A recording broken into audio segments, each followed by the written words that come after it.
Okay, everybody, it's me, Bonka922. Yeah, I got a cold kind of thing going on here.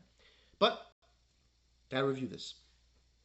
Gachiakuta, episode 2. Now, as far as shonen is concerned, this is a shonen, by the way, from my understanding. This is now, I'm thinking it's clear that these new shonens that have been coming out steadily have becoming more. They're following I don't want to say the Attack on Titan spectrum, but they do feel in that way. I will say this though about this show specifically. I love what they're doing here because I know I mentioned in the last episode of you. It reminds me a lot of Battle Angel Leader. Um, if anyone who doesn't know, Battle Angel Leader was a manga, got turned into an OVA, live action film. But the OVA, there were these people in a floating city and they would dump trash onto the ground. Now, that was different because there was a society on the ground and focus about robots and all that stuff. But this is similar in a way, but much more darker. This is what would happen, I think, if humanity decided to live in the sky and they dumped all their trash onto the ground. And what kind of repercussions would happen because of this? And he stated in this episode, the air gets toxic. These mutant beasts, nice designs by the way. I like the designs they have. These mutant garbage beasts where they got like skull heads, and the rest of their bodies are just made out of trash. But in this introduction, we get Rudo, continuation from last week. This episode was called The Inhabitants. The Inhabitants. Inhabitants? Those who inhabit this area. And he fights these beasts the best he can. He uses a pipe, and we already see the power that he wields, which apparently, from what we are told, he can create any object into a weapon and use it against anyone. So even if you destroy his weapon, he can just get something else and use another weapon. Pretty cool. We see him get, fighting these beasts, and eventually he kills most of them, but another one comes in, and we're introduced to Engine, who is, I think he's the leader of the cleaners. I'm not really sure, but he shows up and he tells him to be quiet. He's not being quiet, and then he ends up killing the other guys, the other beasts, and ties up Rudo and drags him to these people who don't like people from up there. And people who are up there are called spheres, or spheritos. People who live in the sphere. The sphere is basically the floating. So, in essence,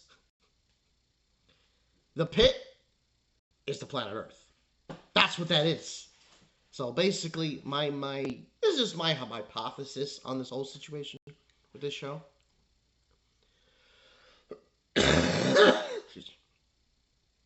Part of the land lifted up into the sky, and now people who live there are separated by the upper class and the lower class, and they dump all their trash to the land, which is screwed up.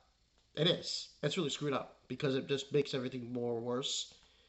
And I just kind of wonder, like, at what point does it, like, become really bad? But we'll see. He ends up getting captured by these guys, and they're going to kill him, use his parts, and he goes ape shit, tries to kill them, beats the living shit out of them. And he says, he complains about labels. Because that's how people, so far in his life, in the last episode, in this episode, they gave labels like, oh, you're a criminal, oh, you're from the sphere. He hates that. So he goes ape shit. He fights them. He turns a chain into a spike chain. He turns a tire into a spike. It has like spikes coming out of it. And Engine stops him from killing this dude because he kind of whipped off the dude's skin. And all he had was bones. I was like, holy shit. But yeah, that's basically. And then he tells Rudo to join the cleaners because he is a giver. And givers, as I said before, turn certain items into weapons. But the thing about Rudo is he can turn anything into a weapon. Anything. And he doesn't have to use just one weapon.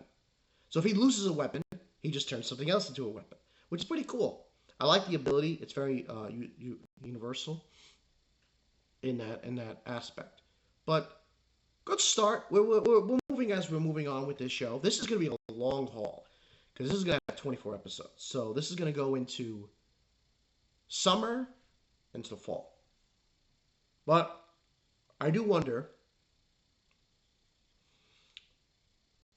Probably not going to get it now. I don't think we're going to get, like the anime. Sorry, I'm moving my eyes.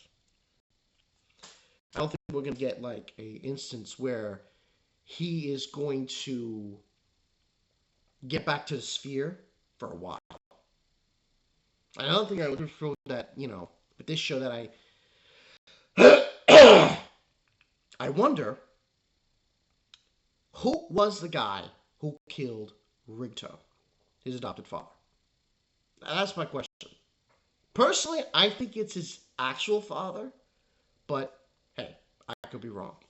But overall rating, I'm giving this a 9 out of 10. This was a great episode.